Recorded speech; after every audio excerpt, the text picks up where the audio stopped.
नाज़रीन अस्सलाम वालेकुम। मेरा नाम खिज़र है और आप देख रहे हैं इन्फोमेनिया यूट्यूब चैनल।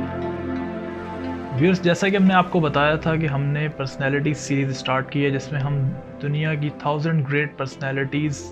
के बारे में आपको बताएंगे, उनकी लाइफस्टाइल, उनकी एजुकेशन, उनकी स्ट्रगल और जो रोल उन्होंने प्ले किया वर्ल्ड को रीशेप करने में, उसके बारे में डिटेल डिस्कशन करेंगे और ये बहुत ही इंफॉर्मेटिव वीडियोज़ होंगी। तो अगर आप चाहते हैं इस तरह की इन्फॉर्मेटिव वीडियोस आप डिफरेंट पर्सनैलिटीज़ के बारे में देखते रहें तो चैनल को सब्सक्राइब करना मत भूलिएगा। व्यूअर्स, आज जो हम डिस्कस करने जा रहे हैं जिस पर्सनैलिटी के बारे में, उसको पूरी दुनिया स्टीव जॉब्स के नाम से जानती है। स्टीव जॉब्स ने टेक्नोलॉजी की दुनिया में एक रेवोल्यूशन क्रिएट किया और ये एप्पल कंपनी के बानी थे। स्टीव जॉब्स ने इस कंपनी की बुनियाद किस तरह रखी, उनका रुझान इस फील्ड की तरफ किस तरह आया और किस तरह देखते ही देखते एप्पल कंपनी दुनिया की 3 बड़ी कंपनीज में आने लगी। स्टीव जॉब्स ने जो काम $1300 से शुरू किया था वो $1300 अरब तक उस बिजनेस का साइज किस तरह पहुंचा। स्टीव जॉब्स के माइंड में जो आइडिया था उसको उसने एग्जीक्यूट किस तरह किया और किस किस ने उसकी इस तमाम सफ़र में मदद की।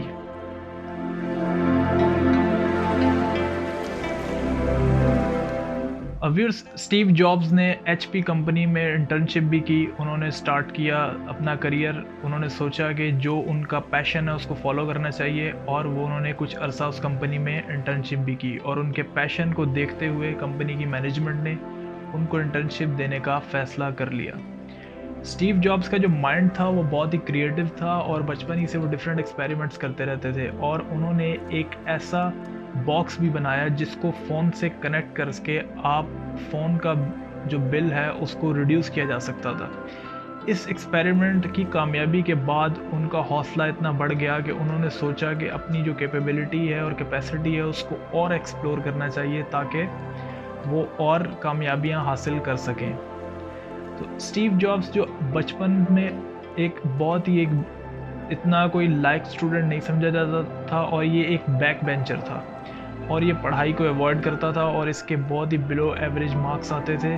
उसके बावजूद जो इसका माइंड था वो बहुत क्रिएटिव था और ये डिफरेंट एक्सपेरिमेंट्स करता रहता था डेली बेसिस पे।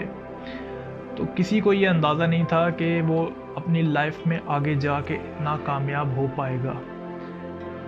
तो व्यूअर्स, स्टीव जॉब्स जो था उसकी एक नेगेटिव इम्पैक्ट उसकी लाइफ पे इस तरह पड़ा कि उसने अपने हाई स्कूल के दिनों में ड्रग्स लेना शुरू कर दिया और वो मंशियात का आदी हो गया और इस मंशियात के वाफिर मकदार में इस्तेमाल से उसकी हेल्थ पे तो नेगेटिव इम्पैक्ट पड़ा ही, बल्कि उसकी जो कंपनी थी, जो उसके इर्द गिर्द मिलने वाले दोस्त, कॉलीग्स और फ्रेंड्स थे, उन्होंने भी उसको अवॉइड करना शुरू कर दिया। यही वजह है कि स्टीव जॉब्स अपनी हाइजीन का भी इतना ख्याल नहीं रखता था और वो कई कई दिनों तक नहाता नहीं था, जिसकी वजह से ऑफिस का जो स्टाफ था उससे बहुत हद तक ऑफिस का स्टाफ उससे बहुत तंग था और ऑफिस के स्टाफ ने उसकी जो टाइमिंग थी, ऑफिस की मैनेजमेंट ने स्टाफ से डिफरेंट कर दी कि स्टाफ जो एम्प्लॉयज़ हैं वो उसकी इस आदत की वजह से बहुत तंग आ चुके थे। व्यूअर्स, हाल ही में स्टीव जॉब्स की एक रिसेंटली आपने देखा होगा कि स्टीव जॉब्स की एक जॉब एप्लीकेशन मंजर आम पे लाई गई जो उसकी फ़र्स्ट जॉब एप्लीकेशन थी जो उसने जॉब अप्लाई करते हुए लिखी थी और उसमें इतनी ग्रामेटिकल मिस्टेक्स थी कि सब हैरान थे कि एक हाई स्कूल का इनिशियल स्टेज का जो बच्चा है वो भी ऐसी मिस्टेक्स नहीं करता। इसका मतलब है कि वो एक बिलो एवरेज स्टूडेंट था और पढ़ाई पे उसका इतना फोकस नहीं था, लेकिन once he achieved in his life तो अब वही जो एप्लीकेशन है वो मिसाल के तौर पे दिखाई जा रही है कि किस तरह उसने अपने प्लान को एग्जीक्यूट किया। स्टीव जॉब्स की जो 3 क्वालिटीज़ थी जिसकी वजह से वो अपनी प्रैक्टिकल फील्ड में कामयाब हो सका, एक तो उसकी थी कंसिस्टेंसी। जब वो एक चीज़ के बारे में सोच लेता था कि मैंने ये चीज़ करनी है तो उसका जो प्लान है उसकी एग्जीक्यूशन में लग जाता था और उसको वो कंप्लीट करके छोड़ता था। तो अपनी कंसिस्टेंसी की वजह से वो इस मकाम तक पहुंचा। दूसरा, he did not bother about people. वो लोगों के बारे में ख्याल नहीं रखता, इतनी लोगों की केयर नहीं करता कि लोग उसके बारे में क्या सोच रहे हैं, इसीलिए वो ना अपनी हाइजीन का ख्याल रखता था। उसका एक वे ऑफ लाइफ था, उसी के तहत वो ज़िंदगी गुजारता था और वो ऑफिशियल लाइफ भी उसमें इतना ना अपना वेल ड्रेस होके जाता था, ना इतनी तमाम रूल्स एंड रेगुलेशंस को फॉलो करता था। यही वजह है कि लोग, उसका जो ऑफिस का स्टाफ था वो उससे तंग भी था। व्यूअर्स, स्टीव जॉब्स के पास आइडियाज़ तो बहुत थे, लेकिन उन आइडियाज़ की एग्जीक्यूशन के लिए उसके पास इतना कैपिटल नहीं था जिसकी वजह से कंपनी की बुनियाद रखी जा सके।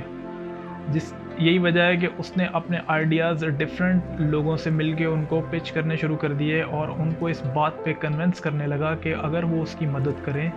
तो वो एक कंपनी की बुनियाद रख के इस तमाम उसकी जो इन्वेंशन या क्रिएशन है उसको एक मैसिव लेवल पे पूरी दुनिया में फैलाया जा सकता है। तो एक मार्केटिंग एक्सपर्ट से उसकी मुलाकात हुई, माइक मार्कोला, और वो उसकी तमाम आइडियाज़ से बहुत ही इंस्पायर हुए और उन्होंने स्टीव जॉब्स की कंपनी में $2.5 लाख की इन्वेस्टमेंट करने की हामी भर ली। यही वो पॉइंट था जहाँ से इस कंपनी का आगाज़ हुआ, क्योंकि स्टीव जॉब्स को इनिशियल इन्वेस्टमेंट मिल चुकी थी और आइडिया उनका था और इन्वेस्टमेंट उस मार्केटिंग एक्सपर्ट की थी। व्यूअर्स, 3 जुलाई 1977 को एप्पल कंपनी की बुनियाद रखी गई और स्टीव जॉब्स ने अपने आइडियाज़ को इम्प्लीमेंट करने का जो सिलसिला है वहाँ से शुरू कर दिया। एप्पल कंपनी ने जो सॉफ्टवेयर्स लॉन्च किए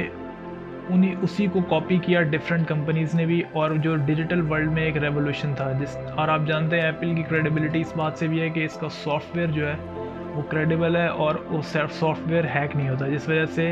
एप्पल एक स्टेटस सिंबल बन गया। एप्पल का जो आईफोन जो एप्पल ने लॉन्च किया और डिफरेंट प्रोडक्ट्स वो एक स्टेटस सिंबल के तौर पे इस्तेमाल होती हैं और लोग जो हैं ब्रांड लॉयलिस्ट हैं वो इसको रखने को प्रेफरेंस देते हैं बजाय कि दूसरा कोई फ़ोन रखें। व्यूअर्स, आफ्टर सम टाइम जब कंपनी को थोड़ा बहुत लॉस होने लगा तो कंपनी की जो मैनेजमेंट थी उन्होंने इसका मुर्दे इल्ज़ाम स्टीव जॉब्स को ठहराना शुरू कर दिया कि उसके जो इमेच्योर बिहेवियर की वजह से ये चीज़ें हो रही हैं। तो उन्होंने सब उसके दोस्तों ने मिलकर उसको CEO के पोजीशन से हटा दिया, लेकिन वो बोर्ड ऑफ डायरेक्टर्स का चेयरमैन अभी भी था। तो उन्होंने सोचा कि स्टीव जॉब्स को हटाने के बाद, उसकी रिप्लेसमेंट के बाद एज एन ऑल्टरनेट जब वो किसी और शख्स को CEO के ओहदे पे लाएंगे तो शायद कंपनी के मामलात बेहतर तौर पे चल सकें और कंपनी की ग्रोथ उस अंदाज से हो सके जो वो एक्सपेक्टेड कर रहे हैं। लेकिन अनफॉर्चुनेटली वो ना हो सका और स्टीव जॉब्स के रिज़ाइन करने के बाद कंपनी की सेल्स में और डिक्लाइन आ गया और कंपनी स्टीव जॉब्स को वापस लाने पे मजबूर हो गई। जब वो स्टीव जॉब्स को वापस लाने के लिए उन्होंने अप्रोच किया तो स्टीव जॉब्स ने उनके सामने एक ही कंडीशन रखी कि वो अपने काम में किसी की मदाखलत बर्दाश्त नहीं करेगा और उसके पास फुल अथॉरिटी होगी डिसीजन मेकिंग और पॉलिसी की, और वो अपने प्लान्स को अपने मुताबिक एग्जीक्यूट करेगा। जब कंपनी से स्टीव जॉब्स दूर थे तो इस दौरान उनकी मुलाकात माइक्रोसॉफ्ट के बानी बिल गेट्स से भी हुई और उन्होंने अपने आइडियाज़ उनको बताए, लेकिन कंप्यूटर के जो माइक्रोसॉफ्ट के बानी ने उन आइडियाज़ के बारे में इतना इंटरेस्ट शो नहीं किया और उन्होंने बोला कि इसको सक्सेसफुली इम्प्लीमेंट करना इतना आसान नहीं होगा, जिस वजह से स्टीव जॉब्स को काफ़ी मायूसी हुई और वो बिल गेट्स को eight that point of time convince करने में नाकाम रहे थे। लेकिन कुछ अरसे बाद ही कंपनी की मैनेजमेंट ने दोबारा अप्रोच किया तो स्टीव जॉब्स दोबारा CEO के ओहदे पर वापस आ गए। व्यूअर्स, एप्पल कंपनी की मार्केट का अंदाज़ा आप इस बात से लगाएं कि जब स्टीव जॉब्स ने दोबारा टेक ओवर किया और एप्पल ने अपने डिफरेंट प्रोडक्ट्स लॉन्च की और इसकी प्रोडक्ट्स दुनिया भर में सेल होने लग पड़ी, तो इसका जो मार्केट साइज़ है, मार्केट शेयर, वो इतना बढ़ गया कि कई मुल्कों के बजट से भी ज़्यादा है। एप्पल कंपनी जो $1300 से स्टार्ट हुई थी, स्टीव जॉब्स और उनके एक दोस्त इनिशियली जो उन्होंने एक सिस्टम बनाया था, कंप्यूटर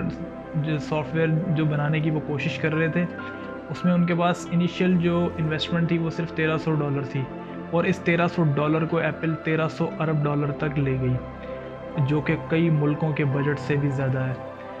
एक कंपनी का इतना ग्रो कर जाना पूरी दुनिया में, इसकी मॉडर्न वर्ल्ड में एज सच कोई मिसाल नहीं मिलती और एप्पल कंपनी दुनिया की 3 बड़ी कंपनीज़ में आती थी। यही वजह है कि आपने देखा है कि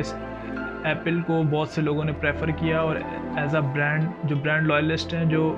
उन्होंने इस फ़ोन से स्विच नहीं किया और वो वेट करते हैं कि कब इनका नया जो मॉडल आए तो वो उसको ख़रीदें बजाय इसके कि दूसरे फ़ोन पे स्विच करें। व्यूअर्स, कंपनी बहुत अच्छी तरह प्रोग्रेस कर रही थी। 2003 में अनफॉर्चुनेटली स्टीव जॉब्स की तबीयत बिगड़ने लग पड़ी और वो कैंसर के मूजी मर्ज़ में मुब्तला हो गए उनकी सेहत बहुत ख़राब रहने लग पड़ी और वो कंपनी को उस तरह टाइम नहीं दे पा रहे थे। लेकिन कंपनी क्योंकि at that point of time excel कर चुकी थी और एप्पल का नाम मार्केट में बन चुका था और मार्केट शेयर भी एप्पल होल्ड कर चुका था, इस वजह से कंपनी तो ग्रो कर चुकी थी, लेकिन स्टीव जॉब्स की सेहत इस बात की इजाज़त नहीं दे रही थी कि वो और कंटिन्यू कर सकें। तो यही वजह है कि उन्होंने सोचा कि कंपनी के मामलात किसी और शख्स के सुपुर्द किए जाएं। तो उन्होंने टिम कुक के सुपुर्द कंपनी के मामलात किए और वो घर पे आराम करने लगे। अनफॉर्चुनेटली कैंसर जो है अगली स्टेजेस में जा चुका था और स्टीव जॉब्स का रिकवर करना बहुत मुश्किल था और वो ट्रीटमेंट तो करवा रहे थे, लेकिन डॉक्टर्स ने कहा था कि उनके पास अब चंद ही दिन बचे हैं। व्यूअर्स, 5 अक्टूबर 2011 को स्टीव जॉब्स कैलिफोर्निया में इंतकाल कर गए और वो कैंसर के मोजी मर्ज से लड़ते हुए इस दारे फ़ानी से कूच कर गए। कैंसर के मर्ज की वजह से उनकी डेथ हुई और उनके जो अहबाब थे, करीबी लोग थे, वो मौत के टाइम पे